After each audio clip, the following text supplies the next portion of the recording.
Ralt, shumë faleminderit për këtë intervistë dhe të uroj shumë suksese në zgjedhje. Faleminderit. Pyetja e parë që du të bëj është pse zgjodhe ti futesh politikës? Po për arsyen e thjeshtë se mendoj që mund ta bëj më mirë. Dëgjoj, një nga arsyet që njerëzit shpesh pesmatohen dhe që ose më saktë të thonë se shqetësimi është pse të duhet politika dhe për arsye se kanë humbur besimin. E kanë të drejtë në një farë mënyrë. Por duhet të kuptojmë të gjithë që politika është rruga dhe mundësia e vetme për ndryshuar gjërat. Pra nëse je i pakënaqur me politikën, atëherë duhet të angazhohesh. Nuk ka rrugë apo mundësi tjetër. Kështu ndodh në vendet tjera në Perëndim. Pra nuk mund të rish me një anë sepse ti ke humbur besimin, por është e kundërta, duhet të japësh kontributin tënd për të ndryshuar gjërat. Dhe ne mendojmë, edhe unë personalisht, që tashmë 34 vjet mbas rënies së komunizmit, mbasi tranzicionit të gjatë të demokracisë në Shqipëri, ka ardhur koha për një mundësi tjetër, pra për një alternativë tjetër, për një politikë normale, e cila në vetvete vendos njerëzit në qendër, ku nuk synon që përmes shtetit të rregullojë jetën e njerëzve, përmirësoj jetën e tyre, të sjellë më shumë të ardhura, por krejt të kundërtën. Sepse ne besojmë që shteti është problemi dhe shteti duhet të reduktohet, të hiqet nga kurrizi i njerëzve në mënyrë që ata të kenë më shumë liri për të zhvilluar jetën e tyre. Ne shikojmë se si për shembull shqiptarët kur ikin jashtë dhe kanë emigruar gjysma e popullsisë në 30 vite, ja kanë dalë, sepse kanë gjetur lirinë dhe mundësinë e duhur. Në Shqipëri e shikojmë që nuk ndodh kjo. Dhe me këtë do të ulesh të flasësh, të kesh një ide të bërë diçka, gjë e parë që të thonë po ty kush të lë. Në farë mënyrë kanë të drejtë, sepse që ditën e dytë që ti hap një nipt për biznes, të vjen tatime, të vjen gjithë inspektorët. Pra ne themi që kjo gjë duhet ndryshohet shumë. Sa të kanë ndihmuar të qenurit gazetar dhe historian më përpara në kalimin tek fusha e politikës?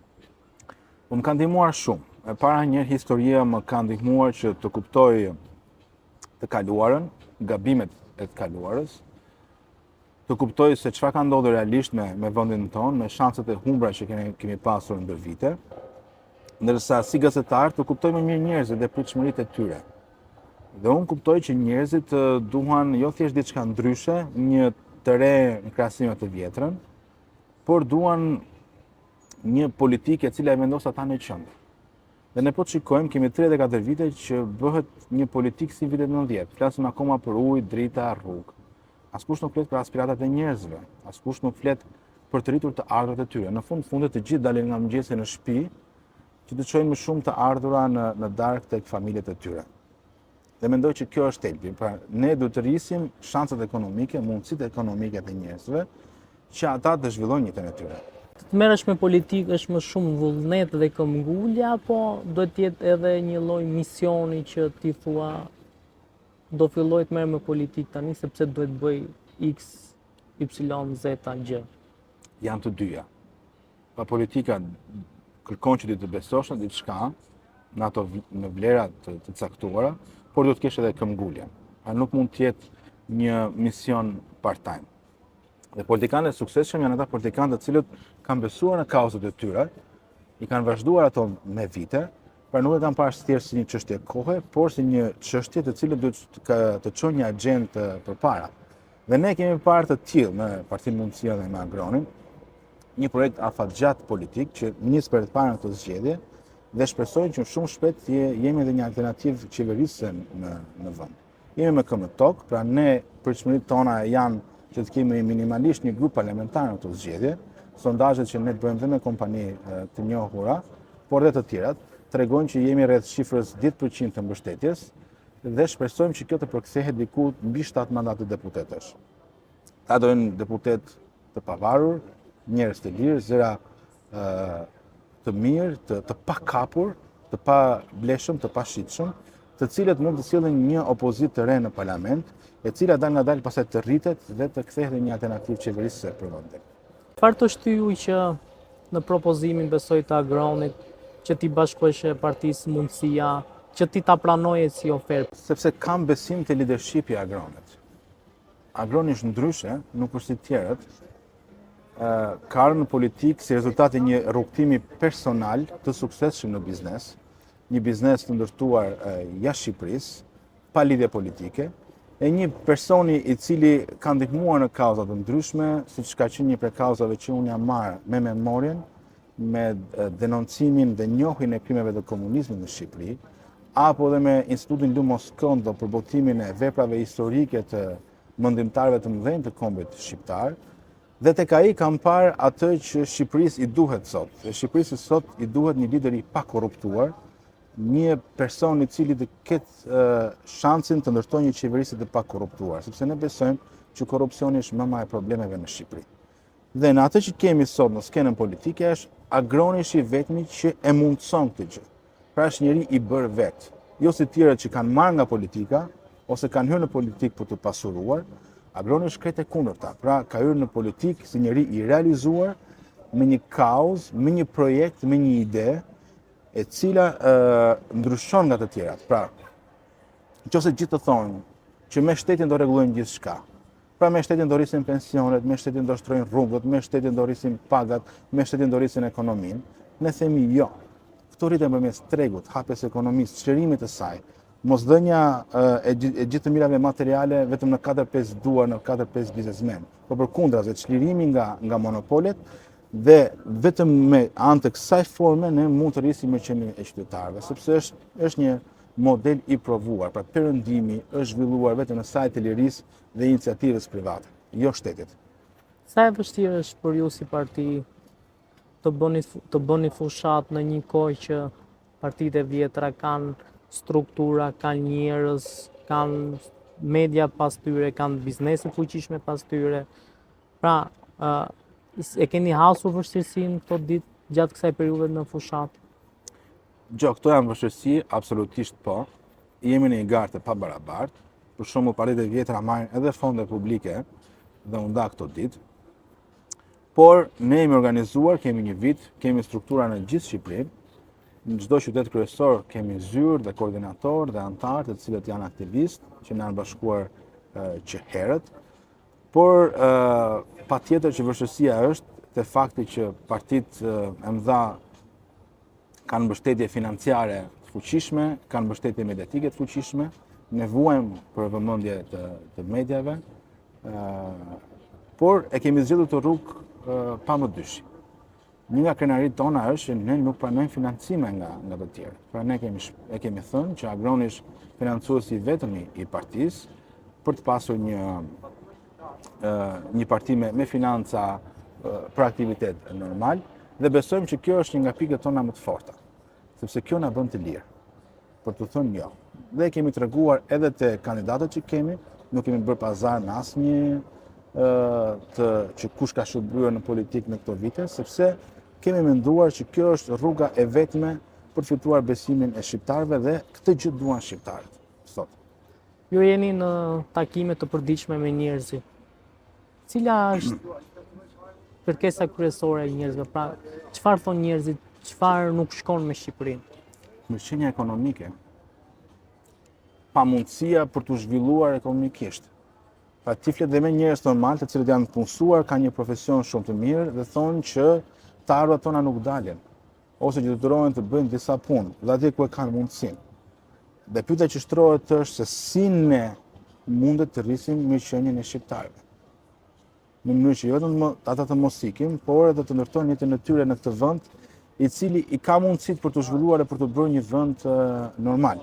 Pra ne mendojmë që mirëqenia e njerëzve është çështja themelore dhe që të realizohet kjo kërkon atë modelin që ne propozojmë, që ata të mos pengohen nga shteti, që të hapet ekonomia, që të rritet konkurenca. Pra në një vend ku s'ka konkurrencë, nuk rriten edhe pagat, nuk rritet mirëqenia, por kundrazi vetëm shtremtohet. Ne kemi treguar me shembuj konkret se si për të njëjtat produkte, makarona, orizi, në supermarketet italiane janë 2 herë më të lira se në supermarketet shqiptare. Dhe arsyeja është e thjeshtë sepse ka vetëm 2 ose 3 njerëz që importojnë mallra, sepse vetëm ata lejon qeveria. Pra, kjo është shtrirë në çdo sektor. Pra, në pak duar kontrollojnë ekonominë, nuk ka konkurrencë. Dhe sigurisht, kur s'ka konkurrencë, çmimet janë të larta dhe pagat nuk rriten, sepse nuk ka interesa të rrisi pagat, sepse ky është modeli ekonomik që ka imponuar qeveria. Ne kërkojmë ta studojmë këtë gjë. Pra nëse ne hapim ekonominë, e çlirojmë nga monopolet, e çlirojmë nga shteti, pra duke reduktuar kompetencat e shtetit, duke ulur me dy fish taksat, duke ulur me dy fish shpenzimet administrative, dhe duke treguar një vëmendje të veçantë të shtetit në veçanërisht në tre sektor, në shëndetësi, arsim dhe në siguri, mendojmë që gjërat do ecin më mirë. Pasur momente prekse, le të themi, që keni thënë vetes si ka mundësi që akoma nuk kemi një ligj për krimet e komunizmit, për hapjen e dosjeve, që ju kanë ardhur njerëz, ju kanë thënë nuk po gjejmë dot eshtrat e familjarëve tanë, ose po themi ata që i kanë çuar drejt ekzekutimit ende nuk kanë marrë ndërshkimin e tyre. Kjo është pjesa më e dhimbshme, në fakt, Guri. Në këto 30 vjet askush nuk u dënua për krimet e bëra në komunizëm. Dëshpërblimi për ndjekurve nuk mbaroi asnjëherë, vazhdon ende sot. Ata nuk u integruan në shoqëri. Ende kemi të paktën mbi 4000 njerëz të pagjetur që familjarët presin që shteti të bëjë diçka. Dhe kjo është një nga ato plagët e mëdha që të bën shumë të reflektosh edhe pse jo të ulë rasësh. Sepse Shqipëria nuk krahasohet me asnjë vend tjetër. Për ne kjo është shumë e rëndësishme, ne jemi marrë edhe më përpara me këtë çështje. Sot në politikë do e ngrem edhe më tepër. Është emergjente që eshtrat e të pushkatuarve pa gjyq të kthehen pranë familjarëve. Që gjithë dëshpërblimi për ndjekje politikë të mbyllet sa më shpejt, sepse janë mundësitë për të bërë kjo gjë. Por edhe të ketë studime të thelluara dhe të çohen para drejtësisë përgjegjësit e krimeve, sepse askush nuk e ka hetuar mekanizmin e dhunës. Në shkolla duhet mësohet për komunizmin.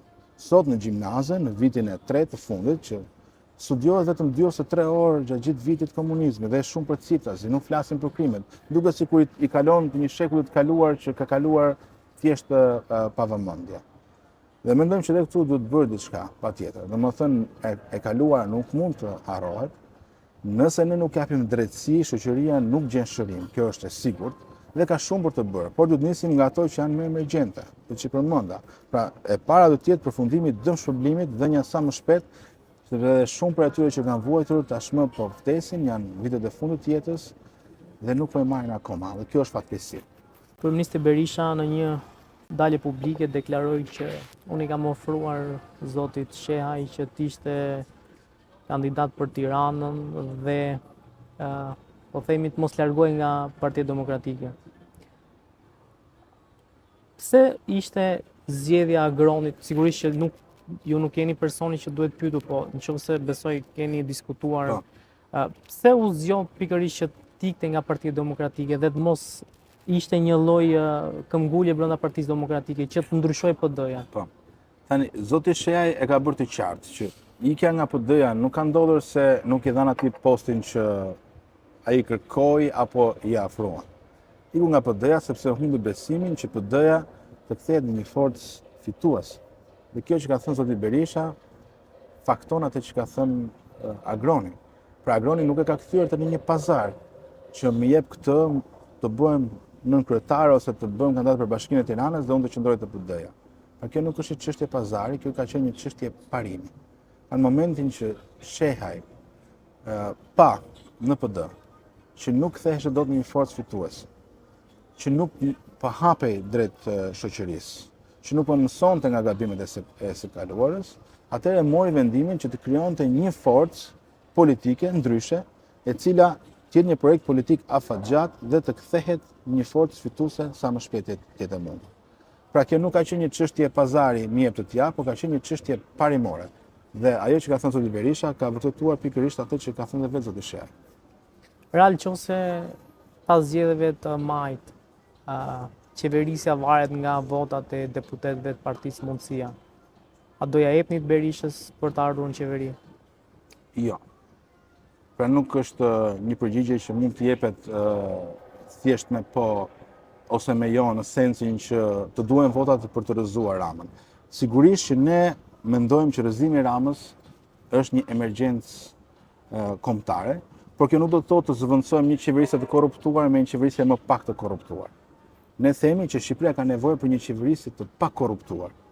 Dhe nëse votat tona do të shërbenin për një qeverisje të pakorruptuar, jo thjesht për të bërë një rotacion, po për të bërë një ndryshim, atëherë po ne do ishim të gatshëm që të bashkonim votat tona. Por ne nuk do japim votat tona thjesht për të zëvendësuar një të korruptuar me një më pak të korruptuar. Cilët nga partitë e reja e keni parë si një lloj konkurrenti, le të themi, apo thjesht keni konkurrent vetën dhe ju jeni te pjesa që kam programin tim, kam idetë e mia dhe unë konkurrencën e kam me njerëzit dhe gjithë fushatën e bëj me njerëzit. Dgjoj, është shumë e rëndësishme të mësojmë edhe me idenë e një pluraliteti politik të gjerë. Pra ka shumë mirë që ka zëra të rinj. Në fundit Shqipërisë i ka munguar kjo. Kemi thënë që me dy parti mund të kishim stabilitet dhe një mirë qeverisje, por në fakt nuk ka ndodhur kështu. Dhe ne kemi parë deputet të opozitës apo të majorancës me dhjetra të cilët janë me met të kapur. Pa do ishte shumë mirë që në parlament të kishte edhe deputet të tjerë nga forcat të tjerë që janë të lirë të pakappur dhe që të flasin të vërtetat. Dhe ne urojmë fort që kjo të jetë një realitet i ri mbas zgjedhjeve të 11 majit, që të ketë deputet nga forcat të reja politike, por sigurisht forca politike që janë të vërteta, të pakapura, edhe jo thjesht shtojca ose projekte të qeverisë për të uzurpuar votën e opozitës. Ral, ju jeni babai një djali dhe bashorti një gazetare. Po. Sa e vështirë ose momenti që e keni diskutuar sigurisht familje, cili ka qenë mendimi i përgjithshëm, pra kanë qenë dakord që ti t'ishe pjesë e politikës, duke parë dhe ambientin në Shqipëri që është shumë e vështirë, që ndonjëherë ti gjendesh përballë një sulmi që s'është i vërtet, por mediat e amplifikojnë, portalet e amplifikojnë? Jo, sigurisht familja, bashortja, prindrit, rrethi afërt familjar, gjithmonë ka një stepje. Pra, nëse vërtet unë mund të kisha në mundësinë që të shpalosja potencialin tim, vlerat e mia në politikë, duke ditur se si bëhet politika në Shqipëri. Por në momentin që unë e kam marrë këtë vendim, kam pasur mbështetjen e plotë. Sigurisht, i vetmi shqetësim ose mund ta quaja problemi i momentit është që nuk kaloj kohën e duhur me djalin, i cili gjithmonë është mësuar që mbrëmjeve të shtrihemi bashkë, të flejmë dhe të tregojmë një histori, dhe ai nuk fle pa shkuar unë. Dhe unë shkoj aktualisht me orët e vona dhe në mesnatë dhe shikoj që më pret zgjuar vetëm për të treguar historinë e përnatshme. Dhe mendoj që ky do të një shqetësim për gjatë gjithë muajit të fushatës, po mendoj se do ta përballojmë, Dhe pyetja e fundit është, a besoni që Shqipëria në një të ardhme jo shumë të largët të ketë një politikë që mendon për qytetarët, për njerëzit, dhe jo një politikë që mendon vetëm për politikanët? Absolutisht po, ne mendojmë që një qeverisje e pa korruptuar, një qeverisje e modelit perëndimor, me njerëz të cilët kanë treguar se kanë realizuar diçka në jetë, është e mundur. Shqiptarët kanë një potencial të madh, janë njerëz ambicioz, kur është dhënë shanset dhe mundësia kanë shkëlqyer dhe duhet ta provojmë edhe këtë në politikë. Në fundit kemi provuar për 30 vjet, tani do të provojmë diçka tjetër. Ral, shumë faleminderit për kohën. Ishte kënaqësi. Faleminderit.